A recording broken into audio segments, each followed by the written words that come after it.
Thank you, Shia, and good morning from Nairobi.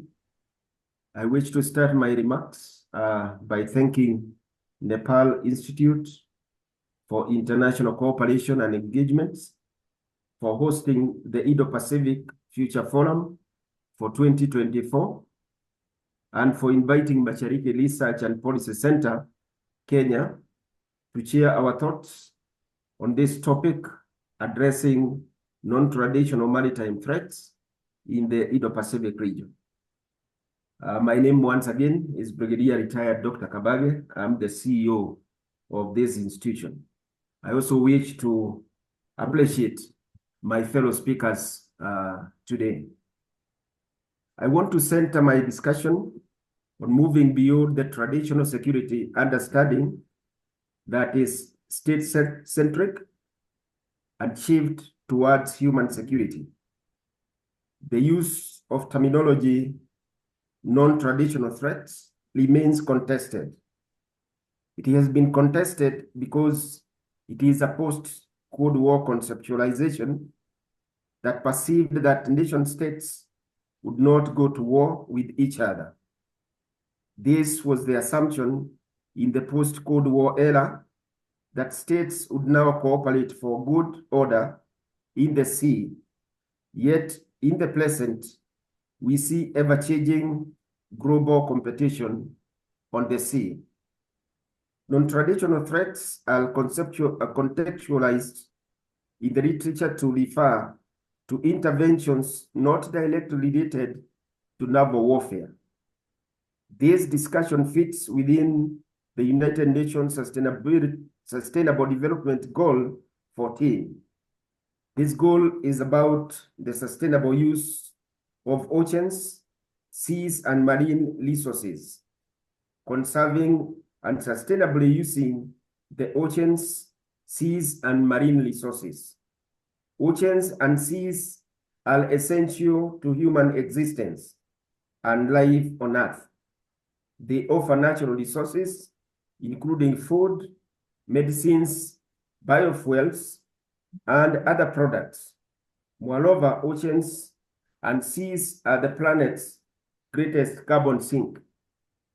This then allows us to reflect on issue areas such as environmental security and related food security threats in the context of non-traditional threats to maritime security.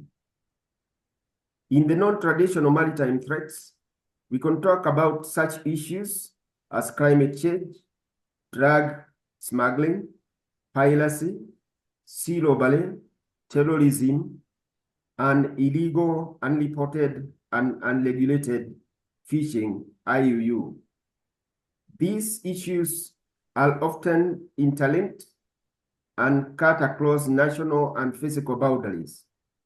These threats can be linked to state weakness, but also insufficient regional and international cooperation. Due to the short time allocated to me this morning, I will only focus on a few of those threats. I'll focus on climate change. I'll look at illegal, unregulated, and unreported fishing, maritime terrorism, and finally, ocean acidification. On climate change, rise in sea levels linked to climate change is a major environmental concern for the planet and one of the issues that is evident as a non-traditional threat. Rising sea levels are impacting coastal states at several scales. They are leading to a new phenomena known as climate refugees due to the associated displacement. In addition, they are leading to flooding, salinity intrusion, including food insecurity.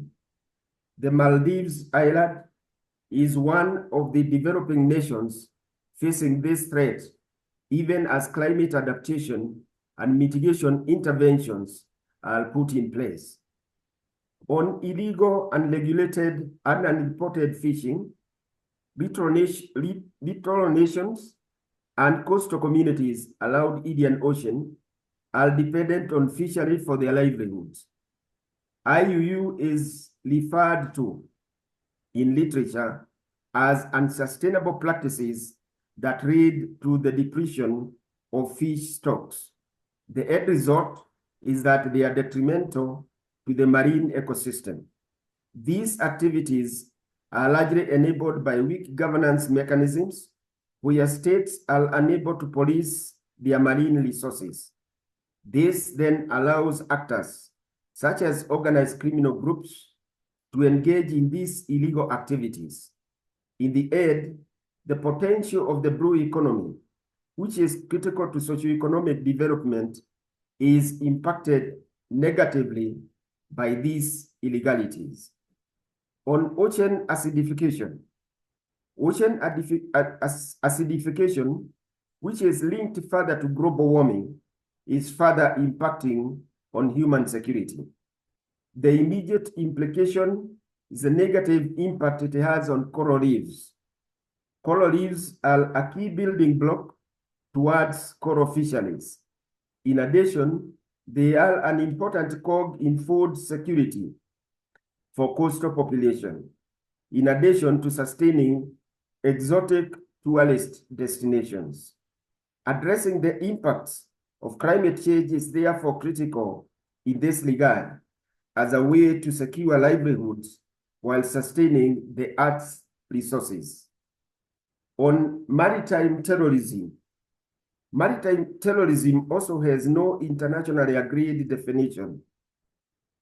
A joint commission from the European Commission, the European Parliament, and the Council defines maritime terrorism as any violent act with a political purpose against ships, cargo and passengers, ports and port facilities, and critical maritime infrastructure.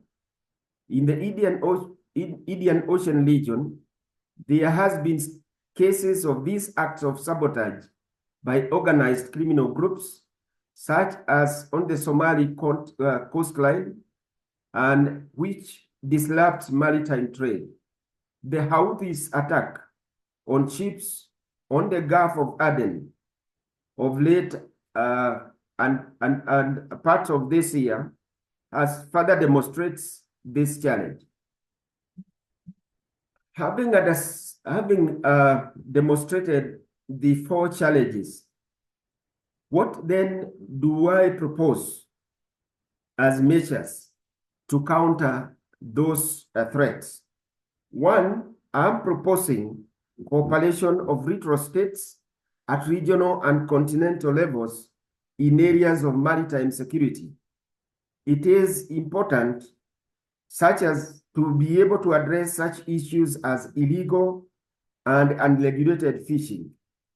And the Djibouti Code of Conduct, agreed on in 2009, which was ratified by about 20 states, is a maritime security agreement that aims to counter threats to the region, including piracy, armed robbery, human trafficking, and illegal fishing.